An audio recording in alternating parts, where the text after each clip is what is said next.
Going into the event, who were some of the players at the SNK World Championships that you thought were favorites to win it? I mean, it's the standards exactly how you think. You think of Shanghai, you think of Goichi, who has been taking home like most of the major tournaments that have been about. The Evo combo breaker, what have you.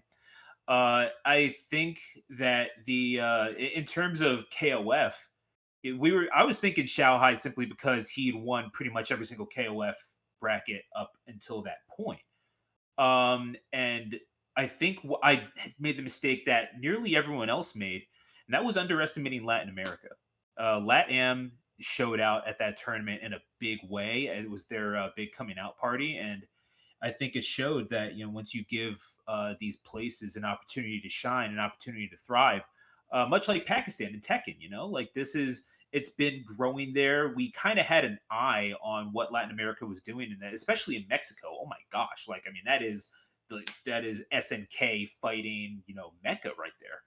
But I did not expect most of the winners coming out the way that they did. I'm not surprised necessarily by Lagia winning, but goodness gracious, Lao Yagami's story is something that is going to be talked about for ages, I hope, because that guy, yeah, I can't think of a more deserving winner of a fighting game tournament, especially going against the meta, counterplaying the best in the world the way that he did. And oh my gosh, those two sets against Shanghai were just phenomenal stuff of legends.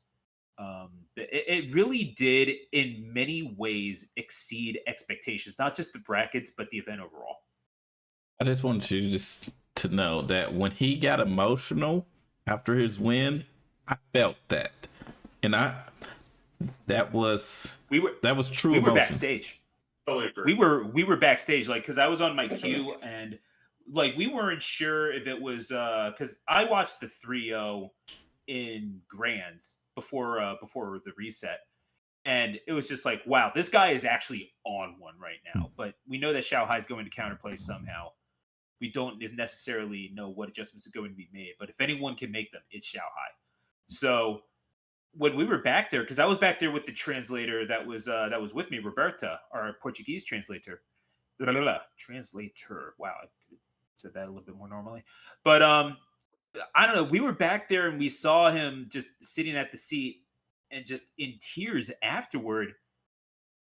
It really, you knew that this guy, it meant something to him, not just because it was him, but because of his community. The work that he did before this, the work that you didn't see on the screen at all. Never mind on like a local stream or anything. Uh, I mean, he made it, and it felt like Latam made it. And when we saw that all pour out, we got teary eyed, and we were. I eventually had to like clean myself off and Mhm. just like, okay, now I have to be on camera. I have a job to do, but please know that I was like bawling backstage, just right along with him. Yeah, definitely. I can only imagine how emotional it was, especially being there in person. It was for us also. But